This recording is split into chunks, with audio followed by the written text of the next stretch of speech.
You've probably never heard of the derivatives market, and that's exactly how the people making trillions from it prefer it. While everyone obsesses over the stock market, watching Tesla bounce, Bitcoin surge, checking their retirement accounts, there's another market, one that's roughly 40 times larger, one that doesn't appear on any ticker, one that, in 2008, nearly collapsed the entire global financial system. $600 trillion. That's not a typo. The derivatives market is estimated to be worth over $600 trillion in notional value. For context, the entire global stock market is about $100 trillion. Global GDP, around $100 trillion.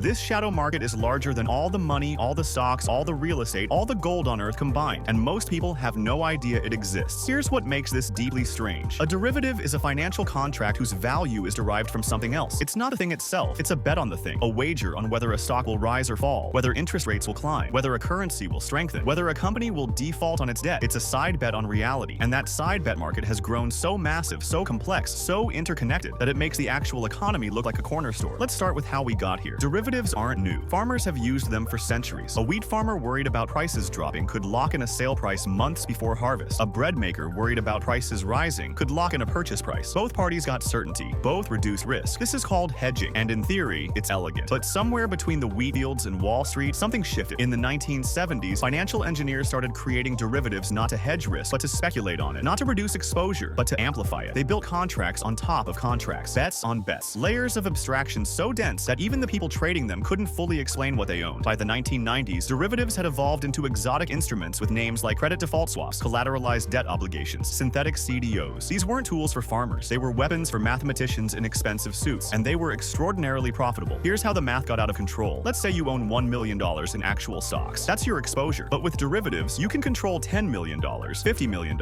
even $100 million in underlying assets with a fraction of that capital. This is called leverage. When things go well, you make outsized returns. When things go badly, you lose everything, and then some. Now multiply that by every major bank, hedge fund, pension fund, and insurance company on the planet, all trading with each other, all leveraged, all interconnected through contracts that reference other contracts that reference other contracts. The notional value, the total amount referenced by all these bets, exploded. By 2008, it had reached over $700 trillion.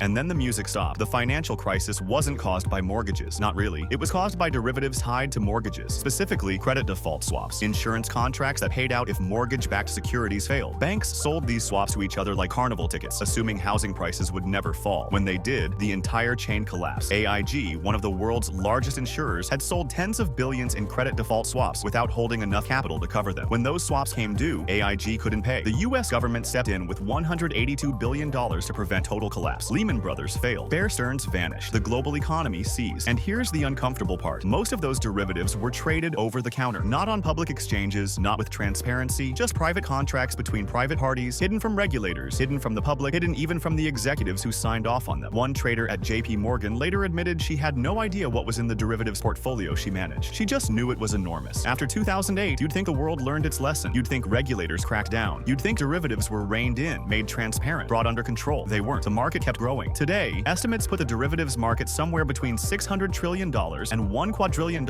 in notional value, depending on who's counting. Much of it is still traded over the counter. Much of it is still opaque. And much of it is still sitting on the balance sheets of institutions that are too big to fail. Why does it keep growing? Why does it keep growing? Because derivatives are insanely profitable. Banks earn fees on every contract. Hedge funds use them to amplify returns. Corporations use them to manage currency and interest rate risk. And speculators use them to make billion-dollar bets with minimal upfront capital. Everyone has an incentive to keep the machine running. Let's zoom out for a moment. The entire global economy, every product made, every service sold, every paycheck earned, adds up to about $100 trillion a year. That's the real economy. Tangible. Measurable. The derivatives market is 6 times that size, at minimum. Think about what that means. You have a shadow financial system that exists primarily to trade risk, not create value. A system where contracts referencing contracts have ballooned into a figure so large it defies comprehension. A system where a single miscalculation, a single default, a single cascading failure could detonate the entire structure. And most people don't even know it's there. Here's the irony. Derivatives were supposed to reduce risk. That was the original pitch. Farmers hedging crops, airlines locking in fuel prices, companies protecting themselves from currency swings. But when everyone is hedging and everyone is leveraged and everyone is betting against everyone else, the system doesn't reduce risk. It concentrates it. It creates what economists call systemic fragility, a network so interconnected that one failure can cascade into a dozen, then 100, then a collapse. In 2008, that cascade nearly destroyed the global economy. In 2020, during the early pandemic chaos, certain corners of the derivatives market buckled again. The Federal Reserve had to step in with trillions in liquidity to keep things from unraveling. Each time, the system survives. Each time, it grows larger. So why don't regulators just shut it it down because they can't. The derivatives market isn't a rogue operation. It's woven into the fabric of modern finance. Pension funds rely on interest rate swaps. Airlines hedge fuel with futures contracts. Countries manage debt with currency derivatives. Unwinding it would be like trying to remove the foundation from a skyscraper while people are still inside. And even if regulators wanted to, they'd face an army of lobbyists, lawyers, and financial engineers arguing that derivatives provide liquidity, enable price discovery, and stabilize markets, which is partially true, until it isn't. Here's what keeps regulators up at night. Most derivatives are valued using models, complex mathematical formulas that estimate what a contract is worth based on assumptions about the future. But models are only as good as their assumptions. In calm markets, the models work. Prices make sense. Risk seems manageable. In volatile markets, the models break. Prices gap. Liquidity vanishes. And suddenly, contracts worth billions on paper are worth nothing. Or worse, they're liabilities no one can cover. This is what happened in 2008. This is what happened in 2020. And this is what could happen again. Because the derivatives market isn't just big. It's opaque, leveraged, and interconnected in ways that even the smartest people in the room don't fully understand. Let's talk about who's holding the bag. The biggest players in the derivatives market are a handful of global banks: JP Morgan Chase, Goldman Sachs, Bank of America, Citigroup, Deutsche Bank, HSBC. These institutions hold trillions in derivatives exposure. Some estimates suggest JP Morgan alone has over $50 trillion